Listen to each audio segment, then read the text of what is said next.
wiil ilaa sana ku dhawaad 7 sano ayaa laga helay guriga dariskiisa. Haddaba su'aasha isweydiinaysaa waxay tahay sidee macquul ku noqotay qof 7 sano in laga helo guriga dariskiisa weliba isaga oo laga warqabin.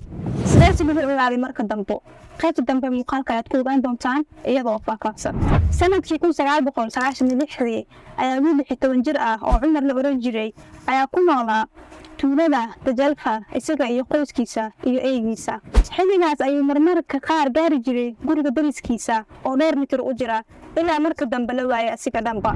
dadkii tuulada ku noolaa ayaa raadiyeen ilaa ay ka rajabeelaan. dadkii tuulada ayaa meel walba ka raadiyay ilaa ay ka rajabeelaan inay helaan. xaaladii meeshaas ka jirtay awgeed reerkii waxay u maleeyeen in burcadka buuraha ay afduubteen, balse muddo aan dheerayn ayaa eeyga Cumar waxa uu bilaabay inuu ku ciyo guriga dariska hortiisa. muddo ka bacdina eeygii ayaa meydkiisa laga helay dooxa horteeda, balse ma jirto cid sii raacday arrintaas. maalmo ayaa ka soo wareegatay. Cumar hooyadiis waxay aad uga xumaatay arrinta wiilkeeda, iyadoo hore u sheegi jirtay inay weligeed dareemayso in wiilkeeda uu ka agdhow yahay oo uu nool yahay, ilaa ay sanadkii 2006 u geeriyootay xanuunka kansarka ku dhaca beeryarada, iyadoo aan ogeyn halka uu wiilkeedu ku sugan yahay. sanadkii 2024 ayaa qoraal qarsoodi ah lagu soo bostigareeyay Facebook-ga.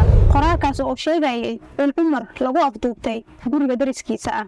dadka tuulada ah ayaa ka shakiyay warkaas ilaa ay jabiyeen guriga dariska ah si ay u ogaadaan warkaas inuu xaqiiqo yahay iyo in kale. markii ay tageen guriga dariska ah waxaa soo dhaweeyay ninka guriga joogay oo iska lahaa, isagoo u ogolaaday inay baaraan guriga. markii ay galeen xerada idaha ayaa waxay arkeen Cumar oo ku jiro god, kadibna uu ku dul wareegsan yahay coos. dadka ayaa gabi ahaanba naxay. dariskii waa la xiray. Cumar oo hadda 44 jir ah ayaa isbitaalka loo qaaday. dadkii reer miyiga ahaa Cumar ka helay barxadda ayaa sheegay in Cumar uusan ka baxsan karin guriga sababtoo ah wuxuu ku xirnaa sixir. waxaa intaa dheer inuu ogaa wax kasta oo dibadda ka dhacayay oo ay ku jiraan dhimashada hooyadiis iyo cudurka faafa. intaa kadib waxaa meel walba ku faafay xanta ah in darisku uu Cumar u adeegsanayay sixir.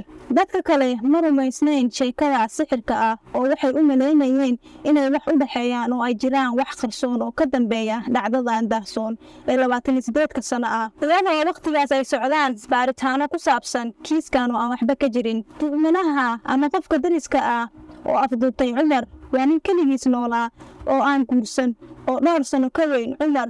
baaritaan dheer kadib ayaa waxa soo baxay in qoraalka lagu soo bostigareeyay barta Facebook-ga ay lahayd gabar walaashiis ah qofka loogu tuhunsanaa inuu afduubtay ama gurigiisa ku haystay Cumar. taasoo go'aansatay inay soo bandhigto markii muran uu ka dhex dhashay iyada iyo walaalkeeda, murankaas oo ku saabsanaa arrimo dhaxal.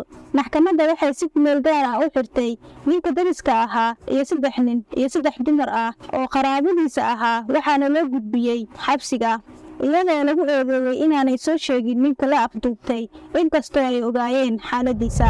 qoyska qofka la afduubtay ayaa beeniyey inaysan jirin wax sixir ah oo lagu haystay Cumar, iyagoo sheegeen waxyaabahaas inay ahaayeen xan magaalada dhex socotay. hadda xilligan la taagan yahay Cumar waxa uu ku jiraa isbitaalka dhimirka. waxa uu mamnuucay dad dhan inay soo booqdaan sababtoo ah dhibaato ka haysata dhanka hadalka ah, taasoo sabab u ah caafimaadkiisa maskaxeed inaysan wanaagsaneyn.